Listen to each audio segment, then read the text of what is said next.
सानाम कोगे सगुन दाराम आर मिट्टी नवा वीडियो रे जतो चे लेका मेना पिया सेटिंग भागे के ना पिया आर आले दो भागे तो बानु लिया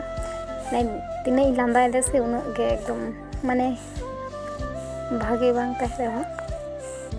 तो लांदा बड़ा हुई बाखान आरो मने को भागे बाय बुझे कारण तो हुई कना बाबा रुक कना होला लिंगे ना ठीक ठाक के किंतु तेहिं दादो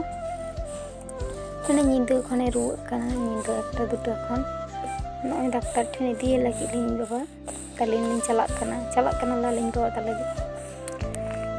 मोटरसाइकिल तले चलाक कना रियाड़ के होय दे नीदे चला समय वीडियो तो बांग कना हे समय वीडियो कना चला समय दे टुपटले चलाव कना हिजुक कना लिंग तो दो और माने उद्गार बुझे कनते टुपी हुई भुड़ी काते बखान टुपी हरो आरे ता इन चला समय दो नय ले चलाक कना माने ओड़ा ले चलाक कना तो दो रान अगु देना रेगले हे लेना सेता गे माने सेता तोरा गे कारण होला खने रुक कना से नते सेता तोरा गे रान अगु ले चलाव कना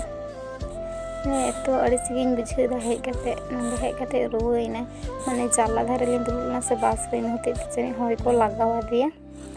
इन होते ते रुक कना माने होय और नय चैनल दा पड़ा कदा नते हो दा हिजुक कना माने हे कते तो बालिंग तुपो गना हल्का ती जंगा नी सपाव काते माने ती जंगा गई साबुन लेते तार मध्य रू होइनते ने नीदे खने रुक कना और नय नितो जम लिन दु कना बाबा तलिन दु लगिलिन बाबा दो एमगी एमका दे उनी दो बाय जम दाड़े कादा खजड़ी लिन जम दा दाका दा अरुलिन दाको इसिन कना दाका बां जम सनाय लिन खजड़ी गे जम सनाय लिन दो नय माने इना खजड़ी गे बाबा हरुप दो लेते कारण एनान बाय जम कदा तो इनम का दिया ने मी बारे जम दा तो में दो बाय जम दाड़े कना ओय यार कि मचा को हुनिया ये कानते रुवा लेखन मचा को चे लेका सबा चाबा से बाबा हो जने उनका कानते मोटे बाय जम दाड़े कना जागे मी बारे जम दा इना गिन जम चोय कना हबर कदी और उनते कोयो बड़ाय तलिन सितुंग से मचा चे लेका तू बड़ाय ते उनी हड़िस के बुझे दा मु जने चिका चे बुझे तया इनाते तो उनका बड़ाय तया अच्छा इने तो उद्गार कना आनाते रियाड़ कना माने चेलका कते जे ताहेना बो और जहां कोरेन गिद्रा को बिना को तबे भाग ठीक समटाव करे दहो का को पे कारण बाकान मिट घड़ी ते रुआ को माने रुआ नि का निया समय दो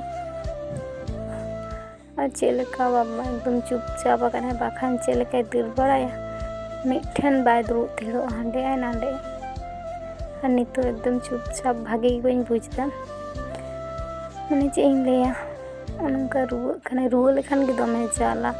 एकदम चुपचाप आय कटी हो बाय ये बड़ा और जखोय रुआ माने तेहेन जे तो गितिगिरी की ताहे कना खूब एकटा बाय खेल करा और नितो दो निंदा कना माने निंदा समय से काल संजे परे माने